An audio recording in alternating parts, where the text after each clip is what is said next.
सभी मेरे प्यारे व्यूअर्स का वेलकम है YED के ट्यूटोरियल क्लास में। आप ऑब्जर्व कर रहे होंगे 2 दिनों से हम साइंटिफिक थीम बेस्ड आर्टिकल्स को ले रहे हैं। Now the reason is these themed articles, these special themed articles are difficult to understand and comprehend. थोड़े मुश्किल होते हैं इनको पढ़ना, है ना, मैं जानता हूँ इस चीज़ को, लेकिन मैं अपने उसी खास अंदाज में इन एडिटोरियल्स को कवर कर रहा हूँ ताकि थोड़ा आइडिया आपको मिले कैसे साइंटिफिक थीम के एडिटोरियल्स को टैकल किया जाता है। बहुत ईजी है अगर आपका अप्रोच सही है तो। शुरू करेंगे अपनी क्लास को। हर वो चीज़ मैंने इसमें डाल के रखी है जो आपके एग्जाम में आपके काम आएगी। ग्रामर है, कॉम्प्रिहेंशन है, वोकैबुलरी है। सिर्फ एक चीज़ की कमी है, वो है आपका फोकस। डाल के देखो आप तीनों चीज़ों से, जब चारों चीज़ें मिल जाएंगी ना तो आपको मालूम चलेगा कैसे आधे पौने घंटे के अंदर आप पूरे दिन की अपनी इंग्लिश की कवरेज जो ले सकते हो। शुरू करें अपनी क्लास को। चलिए आइए कुछ नया सीखते हैं।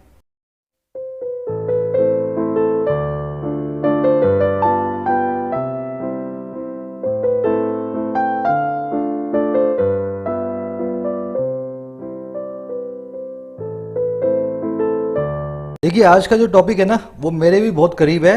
It is concern with black holes and 2 scientist who had been working on black holes discovering some facts for 30 years. 30 साल इन्होंने काम किया, उसके बाद इनको नोबेल मिल रहा है। तो कह रहे the hole in the middle, कह रहे जो छेद है, जो होल है बिल्कुल मिडल में, बिल्कुल बीचों बीच। अब देखो किसके मिडल में, ये बात कर रहा है उस छेद की जो कि कहलाता है ब्लैक होल, और मिडल बात कर रहा है हमारी गैलेक्सी की, आकाशगंगा की, जिसको कहते हैं मिल्की वे। तो मिल्की वे गैलेक्सी के बिल्कुल बीच में एक ब्लैक होल है जो एक दिन पूरी मिल्की वे जो है ना गैलेक्सी इसको खाने वाला है, एक दिन आएगा वो। तो कह रहा है उस होल की हम बात करेंगे, उस छेद की हम बात करेंगे। चलो आगे बढ़ेंगे। कह रहा है ऑन फिजिक्स नोबेल, बात हो रही है फिजिक्स में नोबेल प्राइज की।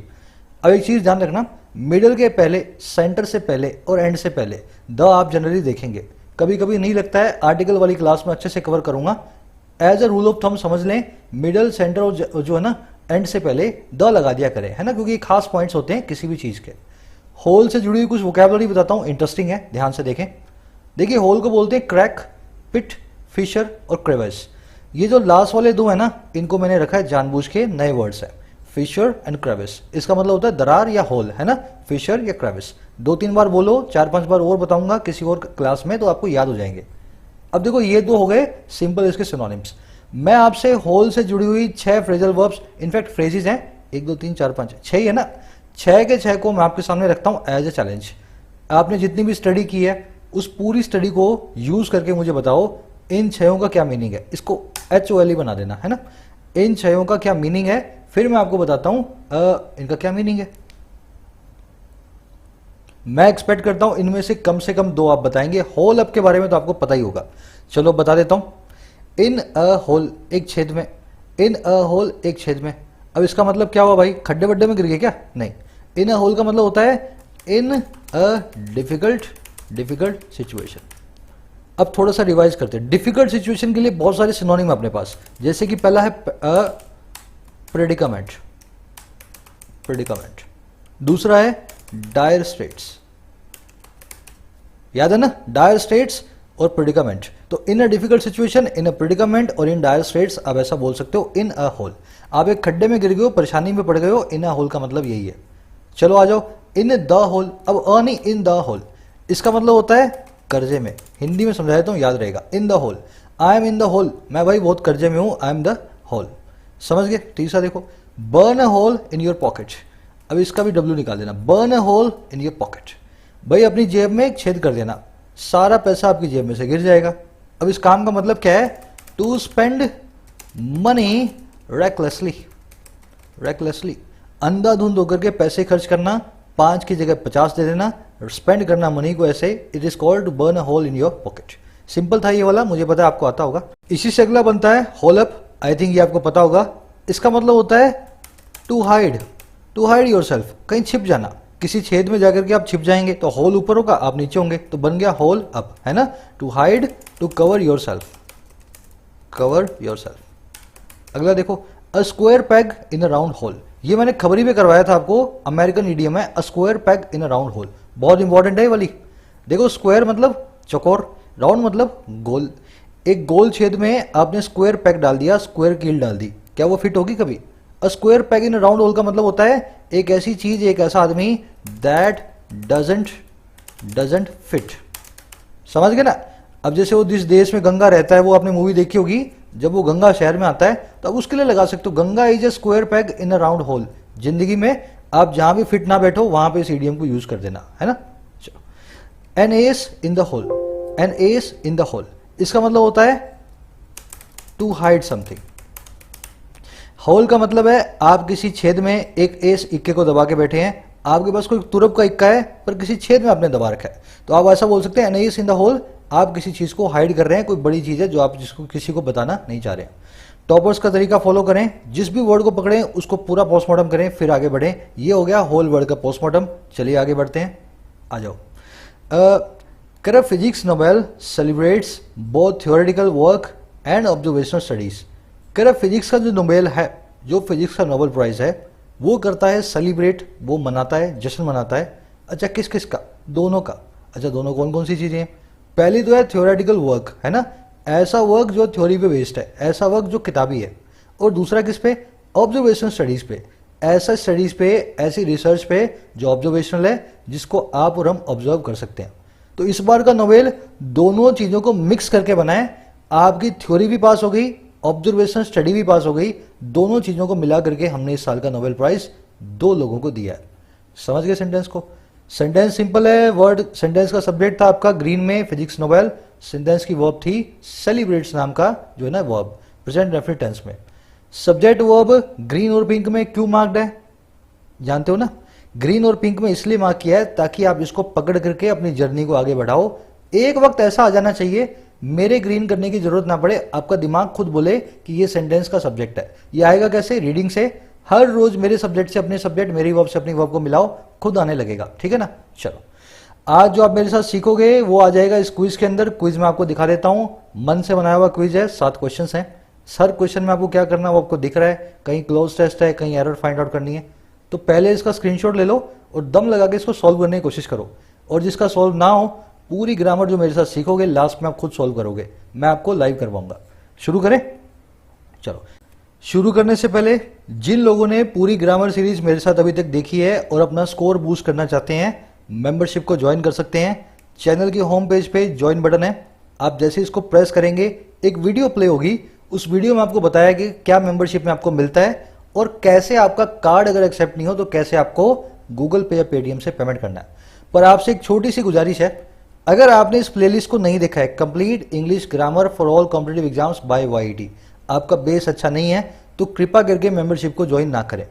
पहले इसको पूरा कर लें, एक वीक बाद कर लेना, एक वीक में आग नहीं लगेगी, एक वीक के बाद जाकर के ज्वाइन करना, 200% बेनिफिट मिलेगा, ठीक है ना।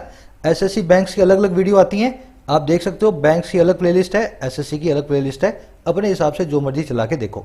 शुरू कर रहा हूं मैं, समरी आपको दे देता हूं। इस साल का फिजिक्स का नोबेल मिल रहा है 2 लोगों को, एक लेडी है एक जेंट्स है।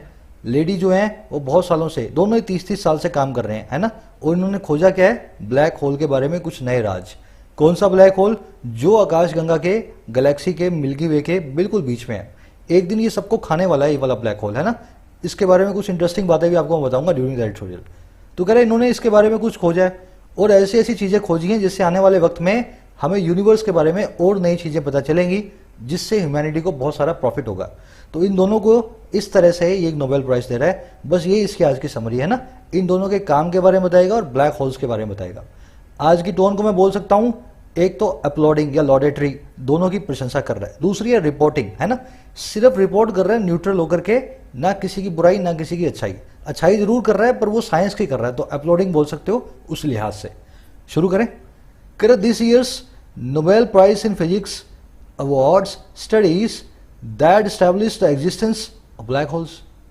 इस साल का जो नोबेल प्राइज है फिजिक्स के अंदर, वो अवार्ड करता है, वो प्राइज देता है उन स्टडीज को, उन रिसर्चेस को जिन्होंने एस्टैब्लिश किया एग्जिस्टेंस को, मौजूदगी को ब्लैक होल्स की।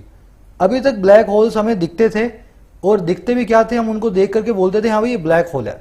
इस साल का जो नोबेल प्राइज है ना, वो उन लोगों को दिया जिन्होंने कागजों पे भी प्रूव किया और दूरबीन से हमें अच्छे से दिखाया भी कि ब्लैक होल्स ऐसे होते हैं। एग्जिस्टेंस वर्ड का मतलब होता है किसी की मौजूदगी। इस वर्ड के साथ एक ही चक्कर है, जब ये स्पेलिंग एरर में आता है ना तो आप डिसाइड नहीं कर पाते हो एग्जिस्टेंस में TENC आएगा या TANC आएगा। अभी बता रहा हूं, याद करना। एग्जिस्टेंस में शुरू में भी ये आता है और जहां पे कंफ्यूजन है वहां पे भी ये आता है। समझ गए ना, एग्जिस्टेंस के शुरू में भी ई आता है और जहां पे कंफ्यूजन है वहां पे भी ई आता है। चलो, correct, it celebrates theoretical work as much as it does dedicated observation. कह रहे ये जो प्राइस है सेलिब्रेट करता है, जश्न मनाता है थ्योरेटिकल वर्क का, ऐसे वर्क का जो कागजी होता है, कागजों पे होता है, उतना ही, एज मच एज, उतना ही। कह रहा कितना, जितना ये डज सेलिब्रेट करता है, डज सेलिब्रेट करता है डेडिकेटेड ऑब्जर्वेशन को, ऐसी ऑब्जर्वेशंस को जो डेडिकेटेड है, हम जिनको अपनी दूरबीन से देख सकते हैं। समझ गए सेंटेंस को? तो दोनों कामों को बराबरी से सेलिब्रेट करता है, जश्न मनाता है। अब एक छोटा सा ग्रामर कॉन्सेप्ट है इसमें, वैसे तो आपको आता होगा पर जो लोग नादान हैं उनके लिए तो जरूर मुझे इसको जो है ना इंक्लूड करना चाहिए, क्योंकि ये स्टेबल ग्रामर कॉन्सेप्ट्स हैं जो बार बार हर एग्जाम में पूछे जाते हैं। चलो इसमें एक नई चीज भी ऐड करके लाया हूं। देखो एज एज देख रहे हो ना, एज एज एज, इसके बीच में क्या आ रहा है, एक एडजेक्टिव आ रहा है, या मच की जगह ब्यूटीफुल भी आ सकता था, गुड भी आ सकता था, अगली भी आ सकता था, फास्ट भी आ सकता था, है ना। अब इस एज एज की परेशानी क्या है, इसको बोलते हैं इंग्लिश में सिमिली। क्या बोलते हैं भाई? सिमिली। अलंकार होते हैं ये, इसकी स्पेलिंग तो सही है, पता नहीं गलत क्यों दिखा रहा है। सिमिली बोलते हैं, अलंकार होते हैं ये, हिंदी में अलंकार बोलते हैं इनको। ये सिमिली अलंकार क्या करता है, दो चीजों को कंपेयर करता है। मैं जितना अच्छा हूं उतने तुम अच्छे हो, तुम जितना अच्छा गाते हो उतना मैं भी गाता हूं। समझ गए ना, दो चीजों को आपस में कंपेयर करता है। इसकी प्रॉब्लम है, इसकी प्रॉब्लम क्या है, एज एज के बीच में जो भी तुम लगाओगे ना वो कैसा होना चाहिए, एडजेक्टिव की पॉजिटिव डिग्री। तो she is as smarter as most of us. देखो हम में से ज्यादातर लोग बहुत स्मार्ट है ना, दूसरी दुनिया से, मैं ऐसा कहना चाह रहा हूं, बाकी लोगों से हम बहुत स्मार्ट है, और हम जितने स्मार्ट है ना, दुनिया से स्मार्टर हैं, उतनी वो भी स्मार्टर है। पर गलत हो गया सेंटेंस, यहां पे बीच में स्मार्टर नहीं आ सकता। अगर दो चीजों को आप कंपेयर कर रहे हो तो यहां पे पॉजिटिव डिग्री लगाओ, क्योंकि एज एज ने कंपेयर ऑलरेडी कर दिया। तो she is as smart as most of us, ठीक है ना। यहां पे आर भी आएगा जो कि अंडरस्टूड है, मैं लिख नहीं रहा हूं, कभी बताऊंगा इस कॉन्सेप्ट को, चलो, है ना। यहां पे आर अंडरस्टूड है, जो कि आप मानते हो लिखा है चाहे नहीं लिखा। अब देखो इसमें से एक नया कॉन्सेप्ट बताता हूं आपको। Charlie is as good a singer as Selena Gomez. Charlie Puth जो है वो उतना ही अच्छा सिंगर है जितनी सेलेना गोमेज है। अब आप बोलो सर यहाँ पे एज गुड, उसके बाद में एक नाउन भी आ गया, फिर एज आ रहा है, ये कौन सा चक्कर है, समझना। अगर आप दो चीजों को कंपेयर कर रहे हो, दो लोगों को कंपेयर कर रहे हो, तो आप एज एडजेक्टिव एज यूज करते हो। लेकिन आप दो लोगों को किसी रूप में कंपेयर कर रहे हो। अब मैं इस लड़की की बात करूं हम सबसे, मैं एज ए स्टूडेंट बात करता हूं, वो उतनी अच्छी स्मार्ट स्टूडेंट है जितने हम सब है ना। तो मैं कैसे लिखूंगा, she is as smart a student as most of us. समझ गए ना। तो बीच में नाउन क्या बताता है, ये बताता है दोनों चीजों की किस रूप में, किस फॉर्म में कंपैरिजन हो रही है। अब यहां भी सिंगर को रखने की जरूरत नहीं है, इसको मैं निकाल देता हूं। मैं क्या बोलूंगा, Charlie is as good as Selena Gomez. फिर आप पूछ लोगे भाई किस मामले में, कैसे मामले में, मैं बोलूंगा भाई as good as a singer as Selena Gomez. समझ गए ना। तो एज के बीच में एडजेक्टिव के साथ में नाउन भी आता है, कंफ्यूज मत होना, गलत नहीं होता वो सेंटेंस, सही होता है। वो नाउन बता रहा होता है किस फॉर्म में दोनों कंपेयर किया जा रहा है। आओ बढ़े आगे। कह रहा ये चीजें ना जब मैं डिस्कवर करता था उस समय नेट नहीं होता था, है ना, दिक्कत ये थी, और मुझे अच्छी किताबें भी नहीं पता थी, तो मैं रीडिंग कर करके इन चीजों को सीखा। बाद में मैंने अच्छी किताबों को पढ़ा तो मुझे पता लगा रूल्स है ना। अब आपको बता रहा हूं तो आप इनके नोट्स बना सकते हो। कह रहा Andrea Ghez is only it's fourth women recipient. कह रहा जो एंड्रिया गेज हैं, ये जो लेडी हैं, ये महज आज तक की चौथी विमेन रिसिपिएंट है जिनको नोबेल पुरस्कार प्राइज जो है मिला है। तो ये भी बहुत खुशी की बात है, किसी लेडी को मिला और चौथी बार ही मिला आज तक हिस्ट्री में, है ना। कह रहा रोजर पेनरोज, अब ये दूसरे पर्सन है, Roger Penrose, now at Oxford, who gets half the prize, ingeniously used mathematics in 1960s to theorise under what conditions black holes must form. अब देखो गैस की बात नहीं कर रहे, अब पेनरोज की बात कर रहे हैं। ये दूसरा बंदा है ना, दूसरा साइंटिस्ट है। कह रहे ये पेनरोज नाम का जो बंदा है जो कि अभी ऑक्सफोर्ड में है, उसको मिलता है आधा प्राइस, हाफ द प्राइस। कह रहे और जो बंदे ने क्या किया था, इस बंदे ने, पेनरोज ने, कह रहा इसने बड़ी बखूबी, इंजीनियसली, बड़ी ही फुर्ती जो ना स्मार्टनेस के साथ, इंटेलिजेंस के साथ यूज किया मैथमेटिक्स को 1960 में थ्योराइज करने के लिए, थ्योरी डेवलप करने के लिए। और किसकी, अंडर व्हाट कंडीशंस, कौन सी कंडीशन के नीचे ब्लैक होल्स को फॉर्म होना चाहिए। समझ गए। तो पेनरोज का काम यह था 1960 की मैथमेटिक्स यूज करके इसने बता दिया 2020 में किस कंडीशन के अंदर ब्लैक होल फॉर्म होता है, और ये बंदे को मिलता है हाफ द प्राइस। अब ये सेंटेंस बिल्कुल सिंपल है, कॉम्प्लिकेटेड बनाते हैं इसको, है ना। सिंपल कैसे जाने देंगे, पहले तो सब्जेक्ट वर्ब पकड़ लेना। पेनरोज की वर्ब है यूज्ड, हु की वर्ब है गेट्स, होल्स की वर्ब है मस्ट फॉर्म, ब्लैक होल्स की। अब देखो इंजीनियसली वर्ड आपने मेरे साथ देखा, इस वर्ड को याद करने का तरीका बताता हूं। बीच में क्या आ रहा है, जीनियस। अरे जीनियस कौन होता है, बहुत स्मार्ट होता है। इंजीनियस का मतलब भी यही है, अ वेरी क्लेवर, क्रिएटिव और इंटेलिजेंट एनीथिंग, जिसके आगे लगा दोगे एडजेक्टिव वही बना देगा। क्लेवर इंजीनियस मैन भी हो सकता है, इंजीनियस आइडिया भी हो सकता है, इंजीनियस थॉट भी हो सकती है ना। अब देखो इस वर्ड के साथ दिक्कत क्या है, ये जीनियस है ना, ये मैं जानबूझ के आपको बता रहा हूं, जीनियस से इसको पकड़ लेना, क्योंकि अगर जीनियस की जगह यू आ जाए, इनजेन्युअस। अब देखो क्या बना हुआ है यहाँ पे, इसको मैं आपको उसी कलर में दिखाता हूं तो आपको अच्छे से पकड़ में आएगा। अब देखो जीनियस का आई का बन गया यू, अगर ये वर्ड आ जाए ना तो इसका मतलब कुछ और होता है। अब क्या मतलब होता है, चलो इसको मैं कलर अलग देके बैठा था आज। इसका मतलब होता है ऑनेस्ट, चाइल्ड लाइक, आर्टलेस, सीधा साधा भोला भाला। एक्चुअल में इंजीनियस और इंजीनियस एक तरह से एक दूसरे के एंटोनिम्स हैं।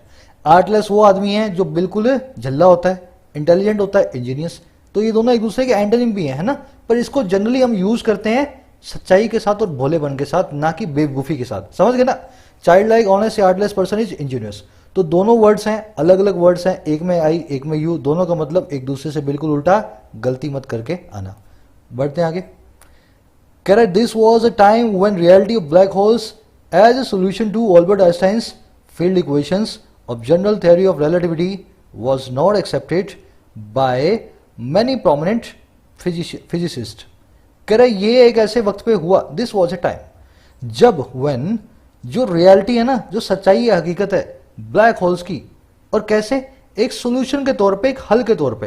अच्छा किसका हल, अल्बर्ट आइंस्टाइन की फील्ड इक्वेशंस का, इनकी खास इन समीकरणों का।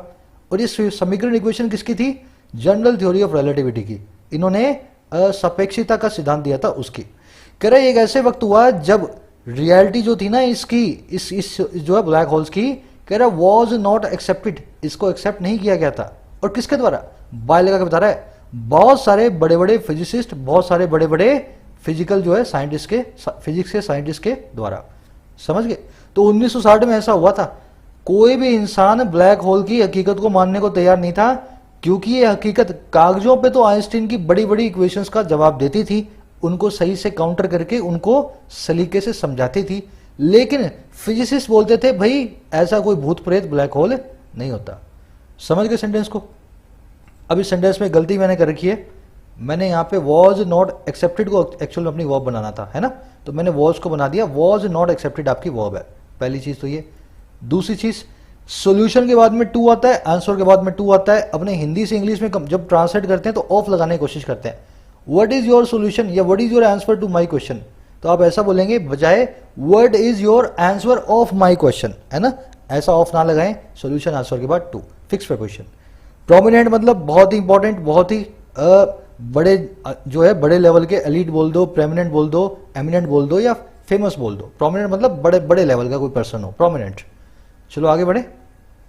कह रहा within a couple of months after the Einstein proposed his general theory of relativity in 1915, Karl Schwarzschild published a solution to the field equations that exhibited singularities।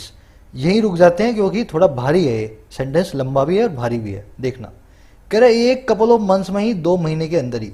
अच्छा भाई किसके 2 महीने के अंदर, आफ्टर, बाद में, जब आइंस्टाइन ने प्रपोज किया उसकी जनरल थ्योरी ऑफ रिलेटिविटी को। और कब प्रपोज किया, 1915 में। तो कह रहा है उसके 2 महीने के अंदर ही हुआ क्या, ये जो बंदा है ना जिसका नाम अपने बोल नहीं पा रहे हैं, कार्ल चाइल्ड, इसने पब्लिश किया एक सोल्यूशन को। और ये सोल्यूशन किसका था, टू लगा के बता रहे, फील्ड इक्वेशंस का था। अच्छा कौन सी फील्ड इक्वेशंस, जो कि एग्जिबिट करती थी, दिखाती थी सिंगुलैरिटी नाम की चीज को। अब सिंगुलैरिटी के अंदर अपने घुसेंगे नहीं क्योंकि साइंटिफिक जो है टर्म है, अब इसके बारे में बता भी रहा है वैसे, है ना। कह रहे सिंगुलैरिटी और पॉइंट्स, और ये एक ऐसे पॉइंट्स हैं वेयर, जहां फिजिकल क्वांटिटीज ग्रू इन्फिनिटली लार्ज और वेनिस्ड। ये एक ऐसे पॉइंट्स हैं जहां पे फिजिकल क्वांटिटीज, हमारी हाइट, वेट, है ना, ये सब क्वांटिटीज या तो इतनी बड़ी हो जाती थी इन्फिनिटली लार्ज, है ना, जिसको आप काउंट ना कर सके, और या बिल्कुल खत्म हो जाती थी, वेनिश हो जाती थी। समझ गए सेंटेंस को क्या कर रहा है। तो 2 महीने के अंदर ही जब आइंस्टीन ने इस थ्योरी को लाया तब कार्ल स्वग जो ये बंदा है इसने पब्लिश कर दिया एक सोल्यूशन को इसकी जो है ना इक्वेशंस के सामने, और इस सोल्यूशन में ये दिखाया गया था सिंगुलैरिटीज को, ये एक ऐसे पॉइंट थे जो किसी भी क्वांटिटी को या तो अनंत जो है बड़ा बना देते थे या उसको गायब कर देते थे। समझ गए? चलो, इंटरेस्टिंग है ये। अगर आप यूट्यूब पे कुछ डॉक्यूमेंट्रीज देखोगे जनरल थ्योरी ऑफ रिलेटिविटी को, मेरे हिसाब से one of the most fascinating things है ना हमारी लाइफ की, ये थ्योरी है। अब पढ़ना अगर टाइम मिले, अभी एग्जाम दे लो पहले अपना। अब सेंटेंस में देखने वाली चीज देखना, वैनिश हो जाना, गायब हो जाना, सब्जेक्ट वो आप पकड़ रहे हो, बाकी कुछ देखने वाला है नहीं। ठीक है ना? चलो आगे बढ़ते हैं। Correct, today this is understood as the event horizon, the point of no return beyond which even light can not escape the black holes gravitation attraction. Correct, आज टुडे इसको समझा जाता है, दिस इज अंडरस्टूड, ये जो singularity है ना, correct, this is understood, इसको समझा जाता है इस इवेंट के होराइजन की जैसे। इवेंट होराइजन क्या होता है चलो बाद में बताऊंगा। करेक्ट, इसको समझा जाता है इस इवेंट होराइजन नाम की बला से, है ना। करेक्ट, ये वो बला है जो एक ऐसा पॉइंट है जहां से कोई वापसी नहीं है, जिसके पार यहां तक की लाइट भी एस्केप नहीं कर सकती है ब्लैक होल की ग्रेविटेशनल अट्रैक्शन को। समझ गए ना? तो कह रहा ऐसा होता है, ये जो सिंगुलैरिटी है ना इस वजह से होती है कि ब्लैक होल के पार, एक ब्लैक होल के चारों तरफ एक ऐसी है ना एक लिमिट होती है, एक बाउंड्री होती है। अगर उस बाउंड्री को आपने क्रॉस कर दिया तो लाइट भी नहीं बच के जा सकती है, तो आप तो कैसे बच के जाओगे। इसी वजह से उस बाउंड्री के अंदर जब हमारी कैलकुलेशन पहुंचती है ना, तो या तो बहुत बड़ी हो जाती है या बिल्कुल खत्म हो जाती है, ऐसा समझो आप। समझ गए? अब देखने वाला इसमें कुछ है नहीं, थोड़ी सी साइंस है। अब मैं आपको चलो आगे बताता हूँ। इवेंट होराइजन से रिलेटेड आपको एक वीडियो दिखाऊंगा मैं यूट्यूब पे, मजा आएगा आपको देख करके, है ना। While more solutions were found to Einstein's equations that suggested black holes, they all required special symmetries and the realization under general astrophysical conditions was doubtful। करे जहां मोर सॉल्यूशंस को पाया गया और जो है हलों को, समाधानों को ढूंढा गया आइंस्टीन की इक्वेशंस के लिए, जो कि सजेस्ट करते थे ब्लैक होल्स को, जो कि इशारा करते थे इनकी तरफ, उन सबको जरूरत थी, दे ऑल रिक्वायर्ड स्पेशल सिमेट्रीज की, और उनकी रियलाइजेशन जो थी ना, उनका जो हकीकत थी under astrophysical conditions, under real world, है ना। एस्ट्रोफिजिकल कंडीशन मतलब हमारा रियल वर्ल्ड। कह रहा उनकी रियलाइजेशन जो हकीकत थी वो बड़ी डाउटफुल थी। तो जहां जहां ये जो ब्लैक होल से बचने की कोशिश हमने की, इस आदमी की, ये देख रहे हो, इस आदमी की जो थ्योरी थी उससे बचने की कोशिश की, तो जो दूसरे जो सारे के सारे सोल्यूशन आए ना, उनमें भी कहीं ना कहीं ब्लैक होल घुसा ही हुआ था। और या फिर अगर नहीं घुसा था ना, तो आपको उनके लिए सिमेट्रीज की जरूरत थी, अपने हिसाब से ही उसके अंदर फेरबदल करने की जरूरत पड़ती, सिमेट्री बनाने की कोशिश को जो जरूरत पड़ती, या फिर वो इतनी झूठी होती थी कि उनको सच्चा बनाना हमारे फिजिकल वर्ल्ड के अंदर बड़ा ही डाउटफुल था, बड़ा ही मुश्किल था। तो सारी थ्योरियां इसके अलावा उल्टी सीधी हमारे सामने आई। अब देखो हुआ क्या, यहां पे वर्ड्स देखना, एस्ट्रोफिजिकल, ये वर्ड क्या है? एस्ट्रो मतलब स्टार, फिजिकल मतलब फिजिक्स। एस्ट्रोफिजिक्स का मतलब है ऐसी फिजिक्स जो स्टार से रिलेटेड है। अब हम यहाँ पे आर्किमिडीज के प्रिंसिपल की बात नहीं करेंगे, बर्नौली थ्योरम की बात नहीं करेंगे, हम बात करेंगे ब्लैक होल्स, मिल्की वे और बिग बैंग की। तो एस्ट्रोफिजिक्स समझ गए ना, a branch of physics that deals with astros और स्टार्स। चलो आगे बढ़ते हैं। Penrose through the singularity theorems identified the formation of trapped surfaces as the condition for the formation of black holes in a generic manner. कह रहा Penrose ने क्या किया, पेनरोज ने कब की सबकी जो है दुविधा को कैसे दूर किया, जिस पेनरोज को भी नोबेल मिल रहा है। कह रहा पेनरोज ने ना इन्हीं सिंगुलैरिटी थ्योरम्स का यूज करके, जिनको कोई मान नहीं रहा था, है ना, इन्हीं सिंगुलैरिटी थ्योरम के थ्रू, इनके जरिए आइडेंटिफाई किया, इसने पहचाना फॉर्मेशन को, बनने के कला को, बनने की प्रोसेस को, और किसकी? ट्रैप्ड सरफेसेस की, ऐसे सरफेसेस की जो ट्रैप्ड है, जो चारों तरफ से घिरे हुए हैं। कह रहे उनको कैसे पहचाना? कह रहे इसको एक कंडीशन की तरह पहचाना, और किसी कंडीशन के फॉर्मेशन होगी ब्लैक होल्स की एक जनरल जेनरिक मैनर के अंदर। तो पेनरोज ने क्या बताया कि जहां जहां ट्रैप्ड सरफेस बनेंगी, एक खास चीज बनेगी, वहां वहां आपको कुछ हजार करोड़ साल बाद ब्लैक होल देखने को मिलेगा। तो ऐसा पेनरोज ने आइडेंटिफाई करके दुनिया के सामने इसको प्रूव किया। अब ये ट्रैप्ड सरफेस क्या है? देखो ये तो ना मुझे पता ना आपको पता। ट्रैप्ड वर्ड का मतलब मैं आपको बता सकता हूं, इसका मतलब होता है जो फंसा हो, कोट हो, स्टक हो, स्ट्रैंडेड हो, है ना। ये जो वो वाली फिजिक्स है जो मेरे फिजिक्स पढ़ने के बाद आई है। जब मैं 2000 कब मैं पास आउट हुआ, 2009 में पास आउट हुआ, मैंने अपनी ग्रेजुएशन पूरी की फिजिक्स से, है ना, मैथमेटिक्स से। तो वहां जब तक तो पढ़े थे तब तक तो ये आया नहीं था, अब ये नई नई चीजें हैं तो मैं भी नहीं समझता हूं। चलो आगे बढ़ते हैं।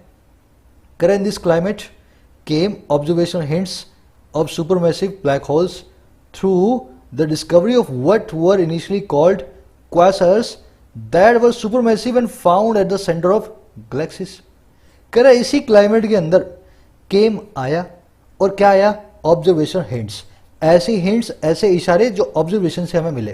कह रहा इसी क्लाइमेट में हमें मिले इशारे, ऑब्जर्वेशन हिंट्स मिले, और किसके? बड़े बड़े सुपरमैसिव ब्लैक होल्स के। अच्छा कैसे मिले? ये मिले जरिए डिस्कवरीज के। अच्छा कौन सी डिस्कवरी? जिनको इनिशियली कहा गया क्वासस। अच्छा वो क्या थे?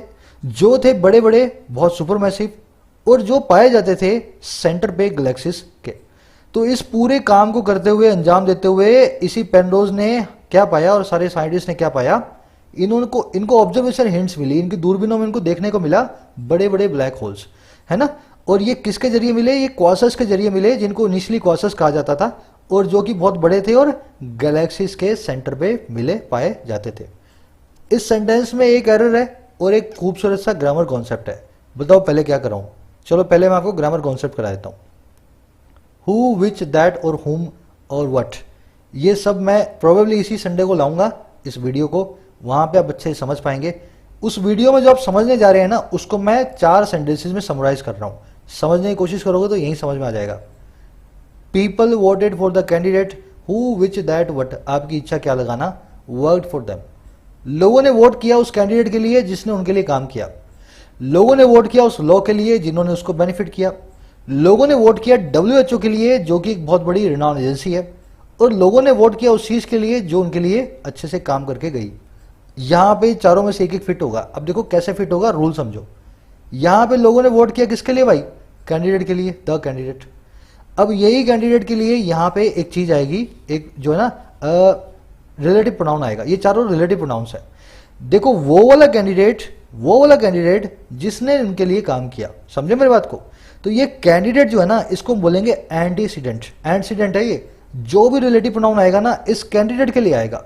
लोगों ने वोट किया उस कैंडिडेट के लिए, अरे भाई कौन सा कैंडिडेट? जिसने वर्क किया था उनके लिए।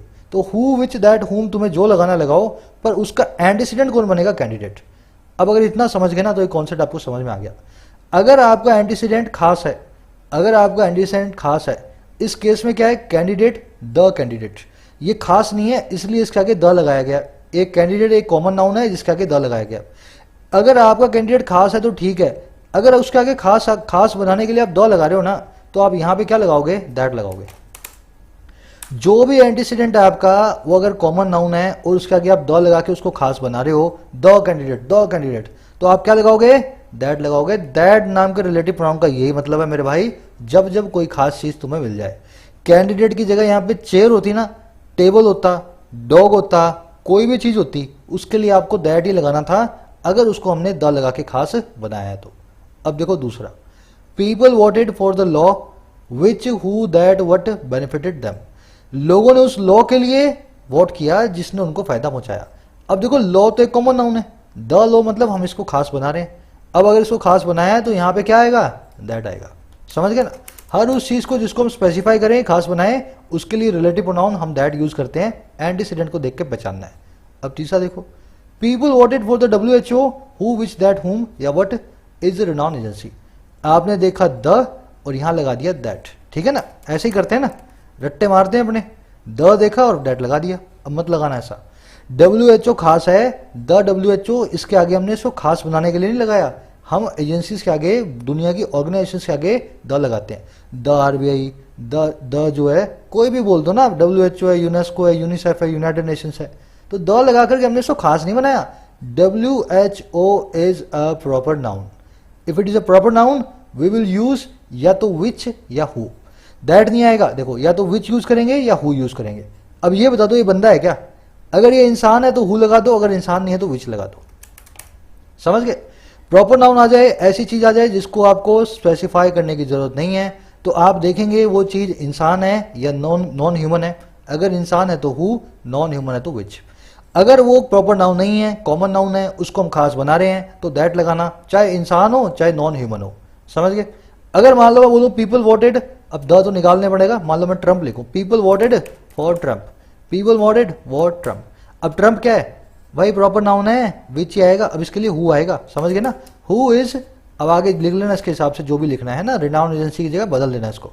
तो people wanted for Trump who, जब आगे जो भी चीज लिखना, समझ गए। तो ट्रम्प के लिए हु, ट्रम्प के लिए हु और WHO के लिए विच। अब देखो लास्ट वाला, पीपल वोटेड फॉर, अब द को निकालो, people voted for dash work for them. People ने उस चीज के लिए वोट किया जो उनके लिए काम करके गई। अब मुझे ये बता दो किस चीज के लिए वोट किया, एंटीसीडेंट क्या है। आप बोलोगे सर जिसने उनके लिए काम किया। मैं एंटीसीडेंट पूछ रहा हूं तुमसे टेक्निकल लैंग्वेज में, कैंडिडेट के लिए, लॉ के लिए यहाँ पे WHO को एंटीसीडेंट बनाया है ना, क्या तुम्हारे पास एंटीसीडेंट है क्या? नहीं है सर। अगर एंटीसीडेंट नहीं है तो सब भूल जाओ, वट आएगा।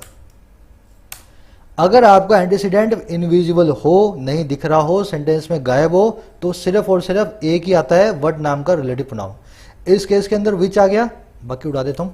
इस केस में दैट आ गया, बाकी उड़ा देता हूं।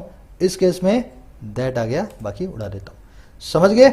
छोटा सा कॉन्सेप्ट है यार, प्यार से समझ लो, है ना, नहीं तो नंबर कटवाओगे फिर। चलो आगे बढ़ते हैं, आ जाओ। इसमें एरर ये है, यहाँ पे वर्ड जो है आपकी मेन वर्ब है, वर्ड सुपरमैसिव लिंक वर्ब है, और यहाँ पे वर्ड को इसने हेल्पिंग वर्ब मान के ओमिट कर दिया। अरे हेल्पिंग वर्ब आई कब है यहाँ पे जो तूने ओमिट कर दिया? That word supermassive and that word found at the centre. Word found, तो यहाँ पे वर्ड आना चाहिए था। इस वर्ड को, मेन वर्ब को हेल्पिंग वर्ब मत मान लेना, ये मेन वर्ब है, हेल्पिंग वर्ब का काम यहाँ पे अपने आप नहीं करेगी। तो यहाँ पे फाउंड के पहले वर्ड आना चाहिए था, समझ गए ना। चलो, कर दजरा half the prize is jointly awarded to Reinhard Genzel at the Max Planck Institute for Extraterrestrial Physics, Garching, Germany, and Professor Gess of the UCLA, UCLA, US, for showing that the dense region in the center of our galaxy, the Milky Way, is indeed a black hole. कह रहे जो दूसरा आधा हिस्सा है, other half है इस prize का, उसको जॉइंटली अवार्ड किया गया एक तो रिचर्ड गेंजल को। देखो पहला हाफ तो उस लेडी को गया ऊपर वाली, अब दूसरा गया है रिचर्ड गेंजल को। अब ये कौन है? ये जो है मैक्स प्लैंक यूनिवर्सिटी इंस्टीट्यूट में है, प्लैंक इंस्टीट्यूट में, और इंस्टीट्यूट का है एक्स्ट्रा टेरेस्ट्रियल फिजिक्स का, और कहाँ पे है? गार्चिंग शहर में, और कहाँ पे? जर्मनी के अंदर। तो एक तो इनको गया और दूसरा गया प्रोफेसर गैस को, है ना, और जो कहाँ के है? UCLA के, और ये UCLA कहाँ है? US में। तो कह रहा आधा जो दूसरा हिस्सा है वो जॉइंटली इन दोनों को अवार्ड हुआ।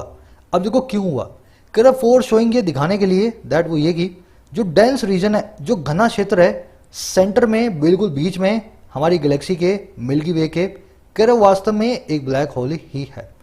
तो उस लेडी ने तो प्रूव किया था कागजों पे, इस बंदे ने, इन दोनों बंदों ने मिल करके प्रूव किया अपनी दूरबीन से कि जो बीच में बैठा है हमारी गैलेक्सी के बीच में, वो एक ब्लैक होल ही indeed is a black hole. Simple sentence है। सेंटेंस की सब्जेक्ट वर्ब, अदर हाफ की वर्ब है is jointly awarded, the dense region की वर्ब है इज। इंडीड का मतलब होता है रियली, ये actually, it is an adverb. चलिए आगे बढ़े। कह रहे हाँ, towards the end of 1960s, it was clear that the region named Sagittarius A occupies the centers of the Milky Way, which is about 26,000 light years away. कह रहा and में 1960 के, है ना, एंड के आसपास, 1960 के एंड के आसपास ये बिल्कुल साफ हो गया था कि जो रीजन है, जो एरिया है, जिसको नाम हमने दिया है सैगिटेरियस ए, है ना, ये एरिया जो है ना ऑक्यूपाई करता है, और किसको? सेंटर को, हमारी मिल्की वे के। जो कौन सा सेंटर है भाई? वो सेंटर है विच, देखो विच लगाया सेंटर के लिए हमने, ये वो सेंटर है जो कि 26,000 लाइट ईयर्स अवे है, 26,000 जो है ना प्रकाश वर्ष दूर है। अब देखो यहाँ पे आप बोलोगे सेंटर से पहले द आया सर, इसको हमने खास बनाया। मैंने आपको क्या बताया था? सेंटर से पहले, मिडल से पहले, एंड से पहले द आता है। इन चीजों को खास ऑलरेडी हम समझते हैं, तो सेंटर के लिए हमने विच लगाया है, यहाँ पे दैट लगाने की जरूरत नहीं थी। समझ गए ना? चलो, तो ये इसने बताया 60 के दशक में, लास्ट में हमें पता लगा कि ये जो सैगिटेरियस ए है, ये एक ब्लैक होल है 26,000 लाइट ईयर्स अवे।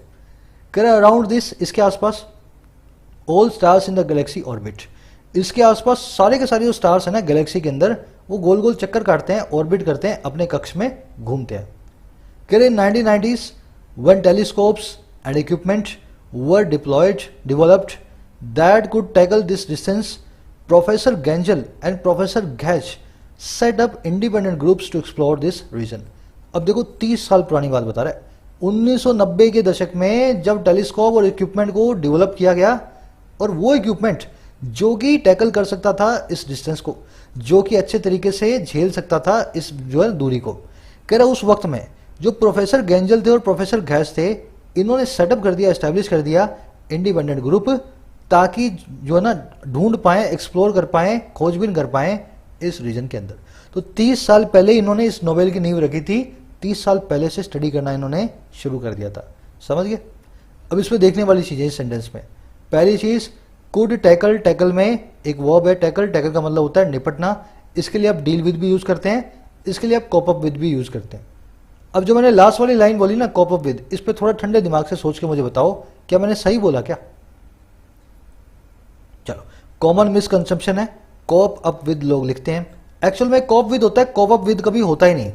आपने बहुत जगह देखा होगा, मैं बताता हूँ, अच्छे अच्छे न्यूज़पेपर में लिखा होता है cop up with. Cop with नाम की फ्रेजल वर्ब होती है, there is no phrasal verb called cop up with. तो कॉप विद होता है किसी से सामना करना, टैकल करना, डील विद करना, किसी से निपटना, ठीक है ना? तो याद रखें कॉप अप विद वाली कॉमन एरर है। अब इसमें देखने वाली चीज क्या थी, सेटअप है आपकी V2, सेट सेट सेट हमेशा एक जैसे चलती है, तो ये फर्स्ट फॉर्म तो हो नहीं सकती, 1990 में काम हुआ है। थर्ड फॉर्म हो नहीं सकती, इससे पहले हैज हैव आया नहीं, ये बची एक ही फॉर्म इसके पास, सेकंड फॉर्म वाली, है ना? जो मैं बताना चाह रहा हूँ ना वो ये है, टेलीस्कोप्स के आगे तो ऐसा आया, इक्विपमेंट के आगे ऐसा नहीं आया। ऐसा क्यों? क्या एक ही इक्विपमेंट को लाया गया था क्या? ऐसा तो नहीं है। अगर एक होता तो यहाँ पे इक्विपमेंट लिखा होता। समझो, इक्विपमेंट एक ऐसा नाउन है जो कि सिंगुलर और प्लूरल एक जैसे यूज होता है। इक्विपमेंट का मतलब भी होता है बहुत सारे उपकरण, समझ गए ना? तो इक्विपमेंट के आगे एस कभी भी नहीं लगाया जाता। आगे बढ़ते हैं। कर they built unique instruments and pursue research from very large telescope in Chile and the Keck observatory Hawaii respectively.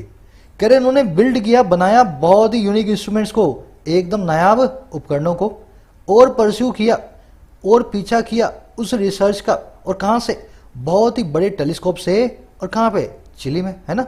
VLT in Chile एक टेलीस्कोप का नाम है, वेरी लार्ज टेलीस्कोप इसको बोलते हैं, और कैक ऑब्जर्वेटरी से जो है हवाई में रिस्पेक्टिवली। तो यहां इन दोनों जगह से, पहले ने चिली से और दूसरे ने हवाई से 30 साल तक ब्लैक होल को निहारा। समझ गए इन्होंने क्या किया? चलो, कर for 3 decades the groups tracked nearly 30 stars, in particular one named S2 और S02।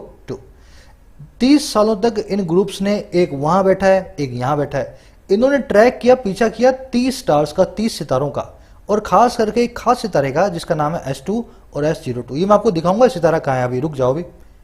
करे this stars orbit has been nearly completely tracked.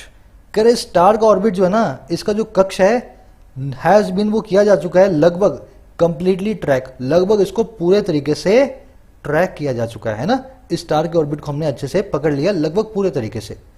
करे दी स्टार्स फॉलोअर्ड एलिप्टिकल कैप्लिरेरियन ऑर्बिट्स, कैप्लिरेरियन है ना orbits, which can only imply a central concentrated massive object, a super massive black hole. इस मतलब समझो इस line का, ये जो स्टार्स है ना और खास करके S02, इनके इस ऑर्बिट को उन्होंने देखा, ये ऐसे घूम रहे थे जैसे बीच में कोई चीज हो जिसके चारों तरफ ये घूम रहे हो। अब ब्लैक होल्स को तो आप देख नहीं सकते, तो इन्होंने 30 साल तक निहार के इनके ऑर्बिट का पता लगाया और बताया कि बीच में एक चीज है जिसको हम जो देख नहीं सकते, जो कि ब्लैक होल कहलाती है, और इस तरह से उसकी पुष्टि होती है। तो इन स्टार्स ने फॉलो किया था एलिप्टिकल कैप्लरियन ऑर्बिट्स को, जिनको केपलर ने बताया था ऐसे ऑर्बिट्स को, जो कि एक ही चीज को इंप्लाई करते हैं कि सेंटर में जो कंसंट्रेटेड, जो घना मैसिव ऑब्जेक्ट है, वो एक सुपर मैसिव ब्लैक होल है। अब मैं आपको सैगिटेरियस ए के बारे में बताता हूं, कहां पे है सैगिटेरियस ए को कैसे देखा जा सकता है। एक वीडियो पड़ी है यूट्यूब पे, जूमिंग इनटू सैगिटेरियस ए, मैं आपको वो वीडियो दिखा देता हूं। इसमें 1 मिनट 35 सेकंड के अंदर सैगिटेरियस ए दिखाया गया और कैसे वो स्टार जो था ना S02 इसके चारों तरफ घूम रहा है। मजा आएगा आपको देख करके। इसको मैं थोड़ा फास्ट कर देता हूं।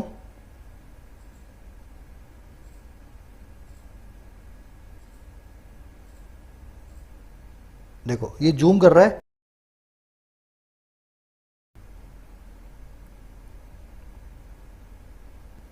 ये वास्तव में किया है इन लोगों ने, है ना? इसी तरीके से इसको ढूंढा है इन्होंने इस ऑब्जर्वेटरी से।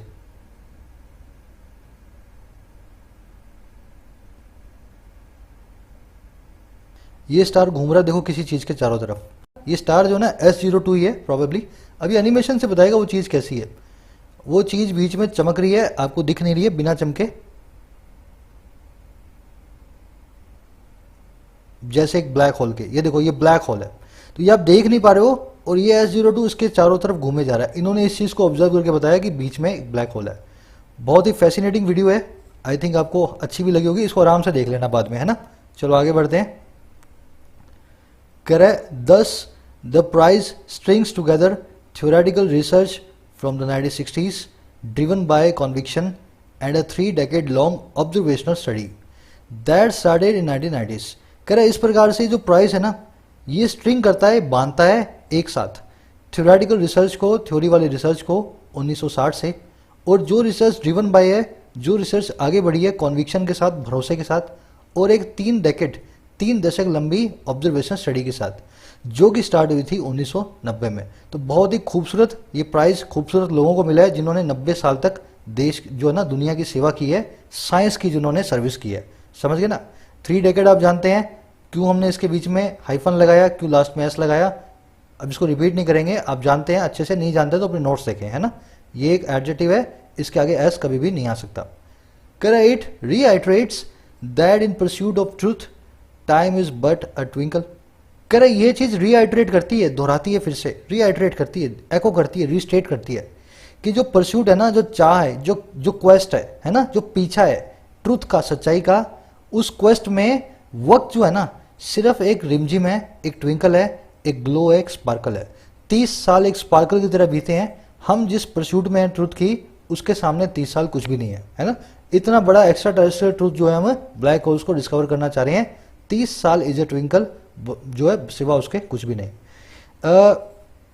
अब ये बट वाला कॉन्सेप्ट मैं आपको करवा देता हूं। बट का मतलब ओनली भी होता है, एक्सेप्ट फॉर भी होता है।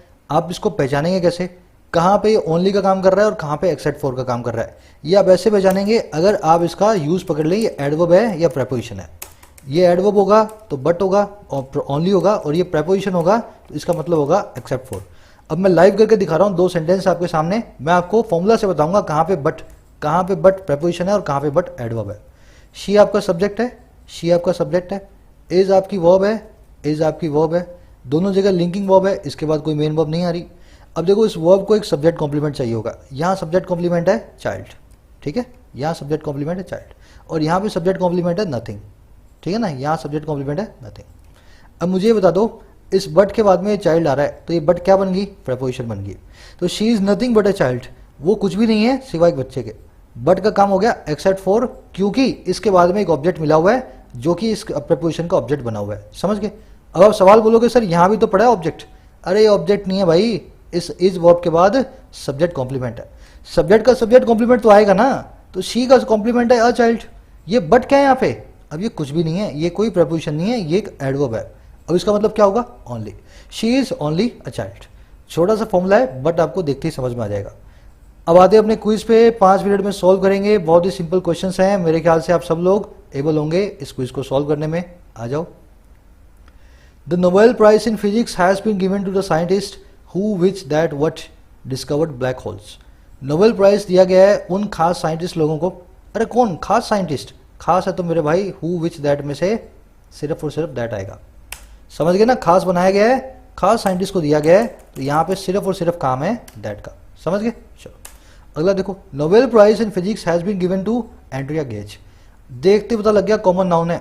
कॉमन नाउन के लिए जो कि इंसान हो हमें लगाना है हु, और जो जानवर हो नॉन ह्यूमन हो उसके लिए विच। तो Nobel prize in physics has been given to Andrea Ghez who discovered black holes. तीसरा देखो, the Nobel prize in physics has been given to Andrea Ghez for discovering dash could lead us to unwrapping the mysteries of time. Discover करने के लिए उस चीज को जो कि हमें अनरैप करने में, भंडाफोड़ करने में, एक्सपोज करने में टाइम की मिस्ट्रीज को हेल्प करेगी। अब देखो क्या दिक्कत है यहाँ पे, डिस्कवर किसको करना है, वो चीज़ तो हमें दी नहीं, एंटीसीडेंट तो हमारे पास है नहीं। अगर एंटीसीडेंट नहीं है तो सिर्फ और सिर्फ व्हाट आएगा, उसके अलावा कुछ नहीं आएगा, है ना। For discovering what could lead to us to unwrapping the mysteries of time. चौथा देखो, the Nobel prize in physics has been given to Andrea Ghez for discovering black holes who which that were are hidden treasure to secrets of the universe. तो एक common noun है, the भी नहीं आ रहा इसके आगे, आप इसके लिए सीधे सीधे विच को यूज करेंगे, इसके अलावा कुछ भी नहीं आ सकता। तो मैं इसको हटा देता हूं बाकी सब कचरे को, विच आपका आंसर है। This 3-year-old boy can solve mathematical puzzles as better as many university students. इस सेंटेंस में 2 एरर्स थी। एक तो एज के बीच में आएगा एज गुड एज एडजेक्टिव की पॉजिटिव डिग्री, इसको सही कर देते हैं। दूसरा 3 years old बॉय, गलत हो गया ना, बॉय के लिए हमने लगाया 3 year old एक एडजेक्टिव। अगर ये एडजेक्टिव है तो ये एस क्या कर रहे हैं यहाँ पे, एडजेक्टिव में कभी एस नहीं आता, उसको प्लूरल नहीं बनाते। अगर इसका एस हटाया है तो निशानी के लिए बीच में आइफन लगाओ कि मैं इसको एडजेक्टिव मान रहा हूँ इसलिए इसका एस हटा रहा हूँ इस नाउन का, समझ गए ना। तो आप क्या लिखोगे, this 3 year old boy can solve mathematical puzzles as good as many university students can. अगला देखो, although the doctors did everything to save the patient but they could but try. लेकिन वो सिर्फ ट्राई कर पाए, उन्होंने सब कुछ कोशिश की सेव को, पेशेंट को सेव करने की, लेकिन सिर्फ वो ट्राई कर पाए। पर यहाँ पे आपका मीनिंग क्या जा रहा है, ये बट जो है ना एडवर्ब का काम नहीं कर रही, ये बट काम कर रही है प्रपोजिशन का, ट्राई नाम के ऑब्जेक्ट को लेके बैठी है। अगर आप यहाँ पे प्रपोजिशन का रूल इसको मीनिंग दोगे तो इसका मतलब होगा सिवा, तो वो सब कुछ कर पाए सिवा ट्राई करने के, बात हो गई उल्टी। अब इसको करना क्या है, आप यहाँ पे नथिंग लगा दो, नथिंग लगा दो, इससे प्रपोजिशन का मीनिंग बिल्कुल सही आएगा। तो वो कुछ नहीं कर सके, वो कुछ नहीं कर सके सिवा ट्राई करने के, समझ गए ना मेरी बात को। नथिंग लगाते ही ये सेंटेंस एडवर्ब का मीनिंग दे देगा, प्रपोजिशन का मीनिंग दे देगा बट को, और आपका सेंटेंस मीनिंग से सही निकलेगा, ठीक है ना। चलो लास्ट में, the engineers common man can not understand the engineers ways used, यहाँ पे यूज लिखना, ways used by mass media aimed at playing with his psychology. सच बात है, हमारा जो भोला भाला सिंपल आदमी है ना, आम आदमी, वो समझ नहीं सकता उन घाघ तरीकों को जो हमारी मीडिया यूज करती है हमारे माइंड से, हमारी साइकोलॉजी से खेलने के लिए। तो यहाँ पे गलती क्या है, हमारा आदमी जो है बड़ा भोला वाला है, तो इंजीनियस नहीं है ये यू वाला इंजीनियस है, समझ गए ना। और हमारी मीडिया बिल्कुल भोली नहीं है, बड़ी बदमाश है, इसके आगे इंजीनियस वाली मीडिया आएगी। क्या हो गया यार, 1 सेकंड रुको ना, स्पेस आ गया। Could not can not understand the ingenious way, है ना। अब ये वो वाले वेज है जो बड़े शैतानी भरे हैं, और ये वाला आदमी है जो बड़ा भोला वाला है। तो सही हमने इनको सही वाला जो फॉर्म दे दिया इस वर्ड को। आई होप वीडियो आपको आज की अच्छी लगी होगी, मन से बनाई हुई होती है। इन वीडियोस को आप शेयर करेंगे तो मुझे बहुत अच्छा लगेगा, है ना, आपको भी लगेगा, चैनल ग्रो होगा और मुझे भी अच्छा लगेगा। जरूर से एक शेयर दें। फिर मुलाकात लूँगा किसी ऐसी वीडियो में, तब तक के लिए साइनिंग आउट।